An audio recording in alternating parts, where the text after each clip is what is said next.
I'm Cindy Evans, Director with K-State Research and Extension in Shawnee County. Today I'd like to talk to you about an indoor air quality issue that affects many people in their homes, and that is mold. Throughout the year, whether it's springtime, summertime, fall, a lot of times that we have a lot of rain, and it may be coming up against your foundation, coming into your home. It could be that you have a window that was left open and it just rained right in, or maybe windows were improperly installed and so it was leaking in around those windows. There's a lot of ways that mold can start in our home because of high moisture. But if that is an issue in your home, then we want to give you some advice on when you need to be able to decide, can I clean it up or does somebody else have to clean it up, and what kind of equipment you use to protect yourself. Mold grows on organic products, and so it doesn't take very long for it to get a substance that it enjoys, and it will turn from moisture to mold within about 72 hours. That means that you need to act quickly to know if you've got an area that is moist, how am I going to get that dried out? But the first thing is figuring out, is this a single incident? Is it because I left a window open? Or is it because there's a bigger problem that needs to be fixed first? Cleaning up mold takes a lot of energy, and it also can subject you to some health issues. So make sure you identify where the moisture is coming from to begin with, fix the problem, and then get ready to clean up the mold that's in your home. So if you have mold that's in a bathroom, for example, maybe you need to be running the vent fan. Maybe you don't have a ventilation fan in there. So you may have to have another kind of fan in there just to keep air movement going.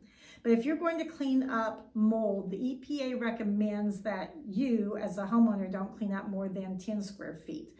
So that's about an area the size of 3 by 3 would be 9 square feet. So you get kind of the idea there.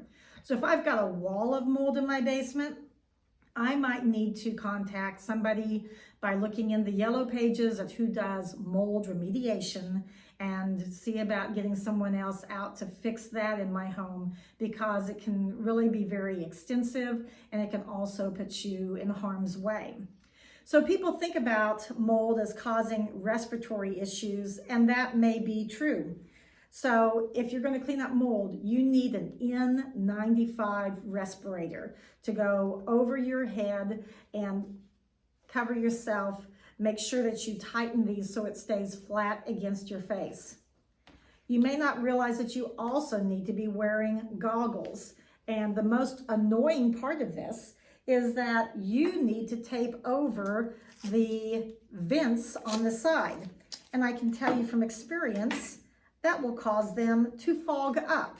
And you think, what am I doing here? But mold spores go airborne as you start to scrub the surfaces. And so when that happens, they can get into your eyes and cause eye infections. So you may just have to work for short periods of time, but you're going to have something that has a very extensive side like this. A lot of these safety glasses today, like people wear when they're out mowing or something, have really thin sides. You want the ones that are wide so that it's going to actually adhere to your face, then tape over those vents to keep the mold spores out. The last thing is something that most homes have, and that's these rubber gloves. So if we don't have these, then mold will get underneath your fingernails.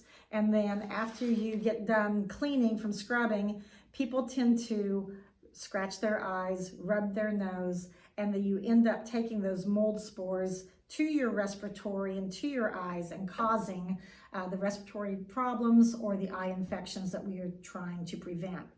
So I'm going to use these 3 things to protect me, and then probably some degree of a bleach solution to clean up that area that has the mold.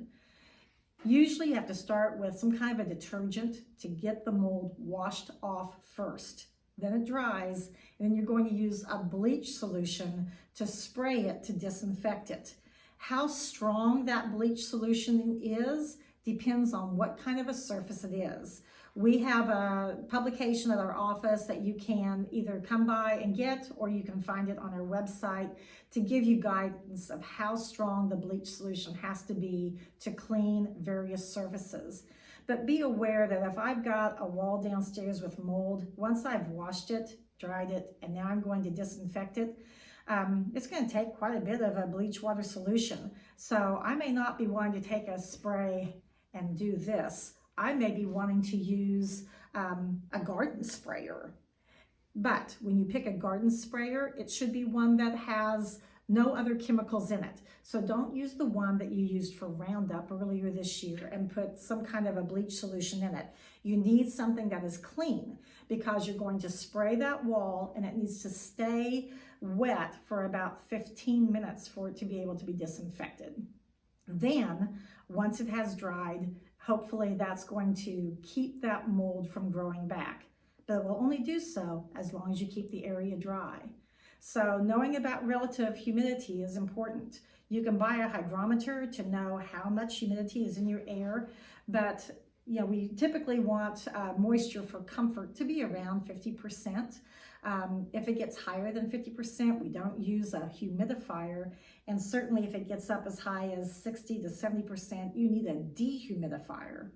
Everybody's homes are different, so know your home and decide what you need to help control the moisture in the air. If you've got further questions about mold remediation, please give us a call. Cindy Evans here with K-State Research and Extension in Shawnee County.